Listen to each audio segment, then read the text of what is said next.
Nick and Laura are coming back for the birth of their child at home, so you need to leave, Antonio said loudly. Leave? Me? When I asked back, Antonio nodded with a smile. I've always thought things would be better without you. I hate people who always throw around the right arguments like you do. There are other women besides you. Just because we've been together for so long doesn't mean we have to stay together in the future. Antonio was the one who made a bold statement. Whatever difficulties he faces from now on are none of my concern. He probably thinks he'll forget about it after a good night's sleep, but not this time. He should take responsibility for his own words. I'm Scarlett, 55 years old. Right now, I live with my husband, Antonio. Antonio is 60, 5 years my senior. So, he recently retired. Antonio said, maybe I'll spend my time enjoying my fishing hobby now. He seemed happy about it. Meanwhile, I run a small apparel company, thankfully making a decent profit. Currently, we can afford to live in a high-rent condominium, thanks to my job. Antonio was supportive, but after his retirement, he changed. First, his daily routine shifted. Now, always at home, Antonio had many days without plans. This led to a more lax lifestyle, staying up late watching TV or sleeping past noon. Occasionally, that's okay, but when it goes on for days, it's concerning. I suggested, shouldn't you keep a regular schedule, especially at your age? But Antonio seemed unconcerned. Instead, I've worked hard all my life. Let me be. Don't tell me what to do, he retorted. Another issue was Antonio's boredom. He had a few friends and his only hobby was fishing alone. He seemed increasingly idle after retiring, and he began nitpicking at my housekeeping. Frankly, I'm not great at domestic chores. Busy with work, I rely heavily on the latest home appliances. A cleaning robot for housekeeping, electric cookers for meals. Antonio didn't like that. Robots can't clean every nook and cranny. Doing it by hand is more thorough. He insisted on me doing things manually. One evening, he complained about dinner. Stews need time and attention, not an electric cooker. Even though he never minded before, now he was imposing his preferences. At worst, stop being lazy! You're so sloppy, he would say. I'd consider his requests if I had the time, but I'm too busy with work. If he's retired and has time, he should do it. When I pointed this out, just because you work doesn't mean you can act superior, he snapped. I couldn't help but understand why some people divorce later in life. Yet I endured, considering how hard we had worked together. But things escalated due to a particular event.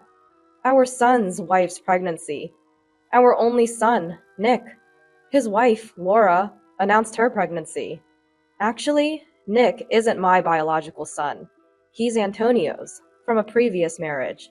We remarried when Nick was 10. Antonio was ecstatic about the pregnancy announcement. Our first grandchild! Our first grandchild! Yes, it's exciting. I replied, happy too. But Antonio's joy was beyond normal. I think he was experiencing grandparent fever. That's why things turned out this way. Laura, raised by a single mother, I'd like to go back there to give birth, probably because he said so. Laura grew up in a single-parent household, so this time, my mom is too busy with work, she explained. So Antonio, eager as ever, said, we need to welcome the baby in the best possible way. And he began preparations. That's fine, but he strangely imposed it all on me. This crib, every kind of milk, just in case. Oh, and a lot of diapers. He just barked orders. I was already swamped with work and chores. Even when I made time to prepare, it was never right. No, not like that, he'd complain. No, you're saying it's not this. Please, enough. I understand you're excited, but do it yourself. Stop relying on me for everything. He seemed shocked to be challenged, standing frozen. Our first grandchild, and you act so detached. Right, you're not biologically related to Nick, so you don't care about him. That's not true. Don't say such awful things. You're overdoing it. If Laura knew how much you're doing, she might not want to come here. This place doesn't feel relaxing. Antonio tried to respond, but couldn't find the right words. Frustrated, he clenched his teeth and retreated to his room. Damn it. I didn't mean to go that far. His fanaticism had driven me to stubbornness, and being spoken to like that about Nick hurt me too. I want Nick and Laura to relax here. That's why I had to stop Antonio's excesses. Later, I thought about making amends, but Antonio didn't come out of his room. Reluctantly, I looked through the door. I'm sorry about yesterday. I'm going, I said, and went to work. That day, I faced numerous work troubles and got home quite late. Dinner was going to be delayed. What should I make? As I thought this on my way home, I found Antonio already sitting at the dining table, waiting. I'm home! Sorry, I'm late. I'll make dinner as quickly as I can. There was no reply from Antonio.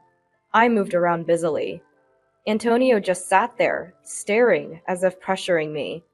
If he's home anyway, he could have made dinner. Or at least, he didn't need to rush me like this. Finally, I managed to make crispy fish sandwiches and serve them. Sorry for the wait. Let's eat. Antonio immediately started eating his sandwich in silence. Were you that hungry? I sat down and began eating my sandwich. Before I was even halfway through, Antonio had finished eating. He sat up straight and looked at me. What? I asked. Antonio spoke in a low voice. You're all about work, neglecting the housework. What? His unexpected words nearly made me drop my sandwich. What are you talking about? I'm not neglecting anything. Don't act like it's nothing. Like today, just sandwiches? No salad or soup? That's unacceptable.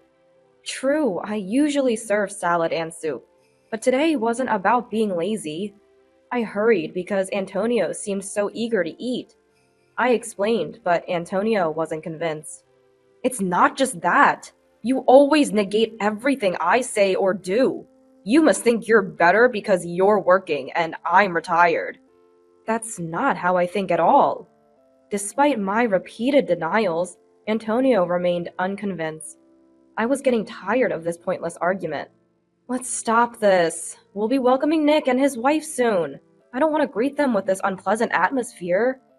At this, Antonio sneered sarcastically. All right, I've been thinking the same. So, I found a good solution. A good solution? Puzzled, I tilted my head. Antonio declared loudly, Nick and Laura are coming back for the birth, so you should leave. What? I couldn't believe he was serious. Leave? Me? When I asked again, Antonio nodded with a smile. If you weren't here, things would go smoothly. I've always thought so. I hate people like you who always argue with logic. There are plenty of other women. I was shocked. After decades of marriage, to hear such words? Antonio, carried away, continued to vent his grievances. You lack respect for me, your husband. Always complaining, never just listening. Complaining?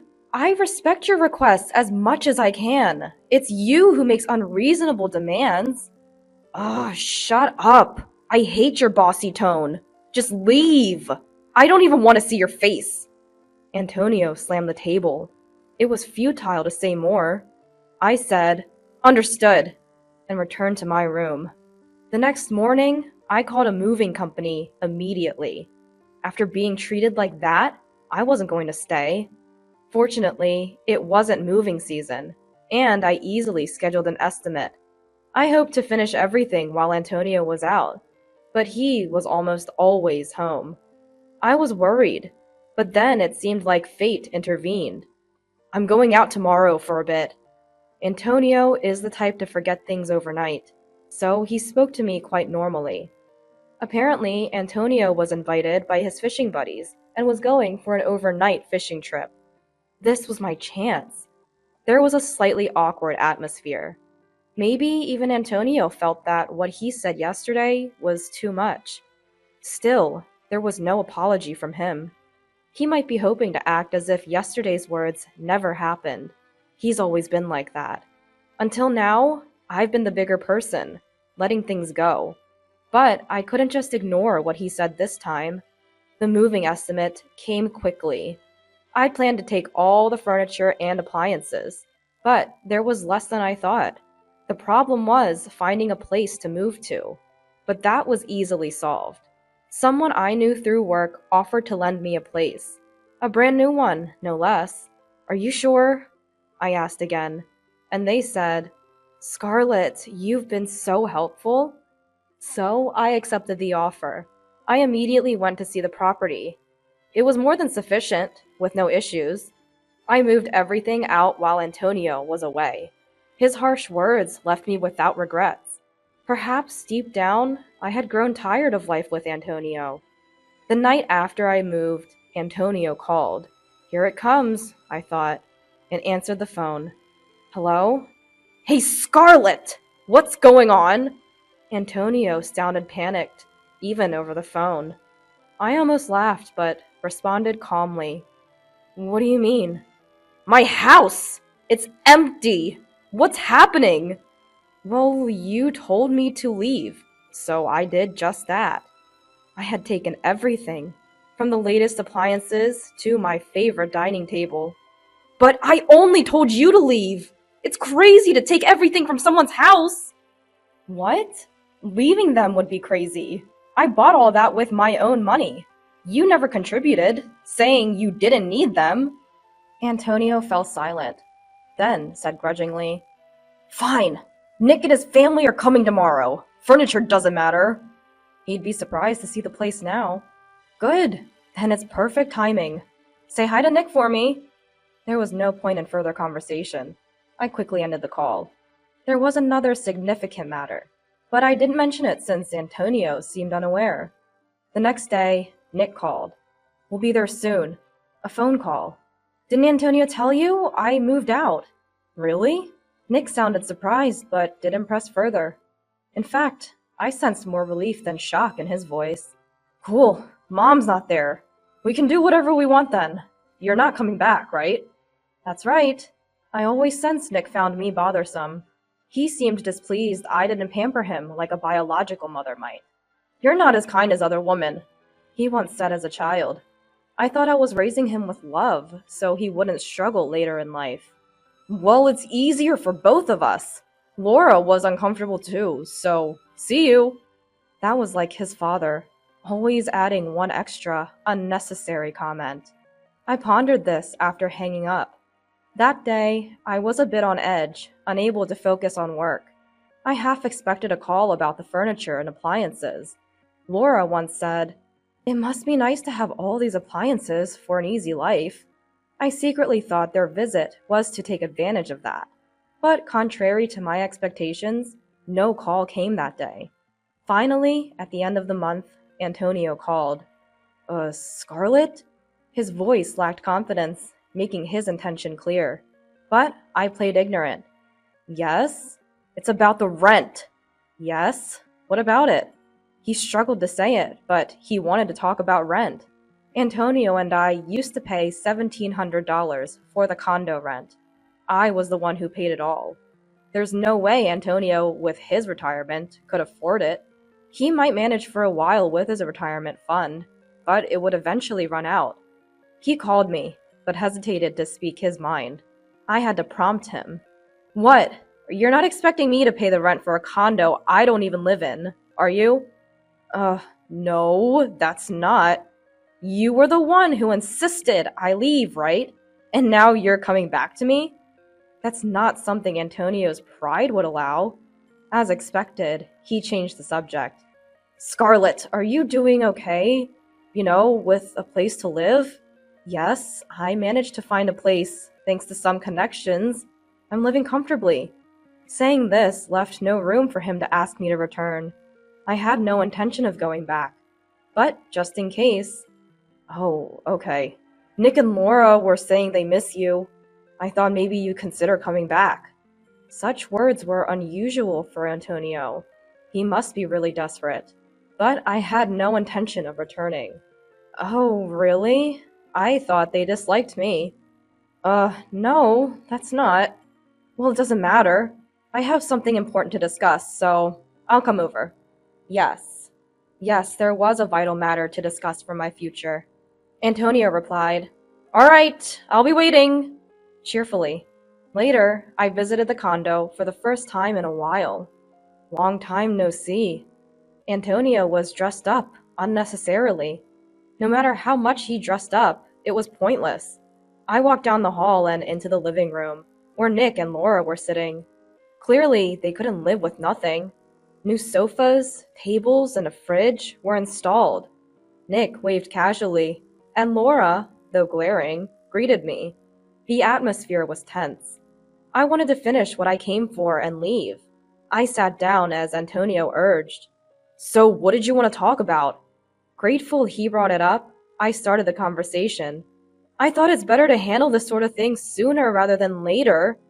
Antonio turned pale the moment he saw what I held out. You're planning to divorce me? He was visibly shaking, looking at the filled out divorce papers. Yes. Ever since you told me to leave, I've been intending to. Did you really say that without thinking? Antonio fell silent. He probably did. He tends to blurt out things in the heat of the moment without thinking ahead. This habit had caused him troubles at work several times. The last time you said all those terrible things, I don't want to see your face, there are other women, and what else? Anyway, at that moment, I couldn't see a future with you anymore. He must remember saying those things. Antonio kept his head down, sweating. Yeah, I said it, but that was not really what I meant. You can say such things even if they're not in your heart? I'm appalled. Well, it doesn't matter to me anymore. I was shocked. I can't do this anymore. That's all. Facing Antonio, our eyes met. He immediately flinched and looked away. Can't you reconsider? We've come so far together. I've come this far only to be told such things. I can't do this anymore. I can't be with you. As I firmly stated, Antonio let out a long sigh. The room was enveloped in a painfully awkward silence. The silence was broken, surprisingly, by Laura. Excuse me, I'm the one who's been most inconvenienced here.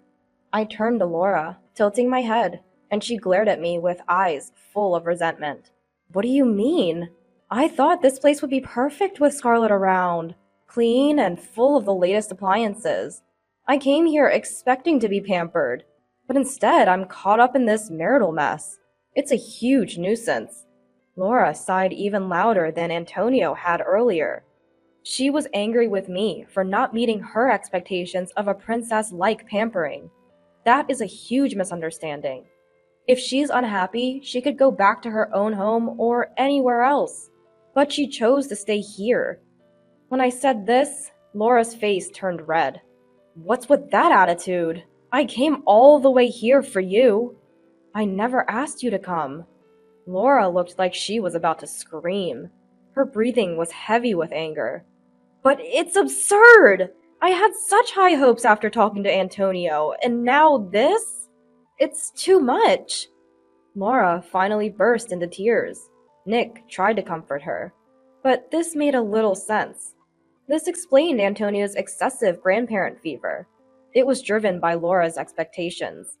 Antonio, flattered and relied upon, must have gotten carried away. But it doesn't change anything. Laura was inconsolable, and Antonio remained frozen, sweating. There was no point in staying. There's no use staying here. I'll leave. We can settle the divorce through lawyers. As I stood up, this time, Nick shouted, You're running away? Shaking off your responsibilities and causing trouble. I was stunned by the absurdity. It's also good to have a grudge. Approaching Nick, who was sitting close to Laura, I found myself naturally looking down at him. What's wrong? How old do you think you are now? Huh? I'm 35 years old. I took a deep breath and glared at him. So what responsibility do you think I have? Taking care of a 35-year-old son and his wife? Or a 60-year-old husband? Nick was speechless, eyes wide. I couldn't hold back any longer. You're all adults!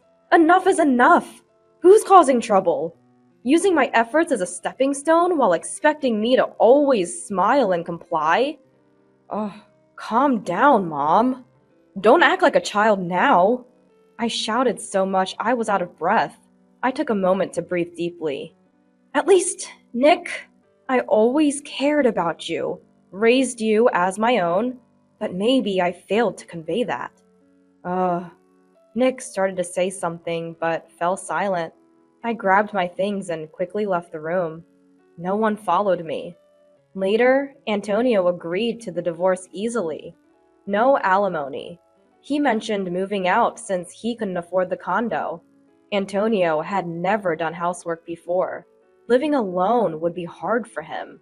The letter passed through the lawyer, written in Antonio's familiar handwriting. Thank you for everything. Simply said. He tried to reconcile, but I firmly refused, and he seemed depressed. Nick and Laura decided to go back to Laura's family home. Laura complained, but Nick persuaded her. After the divorce, Nick called once. I'm sorry for everything. I'll try to be a parent like you, he said shyly. Maybe Nick hadn't hated me as much as I thought. I ended up buying the new house I was renting and still live there. Work is going well. I was tired right after the divorce, but now I feel refreshed. It's nice not having to take care of anyone. I'm not sure how many years I have left to work, but I'll do my best. Enjoying my private life too, and secretly, I still wish for Nick's happiness.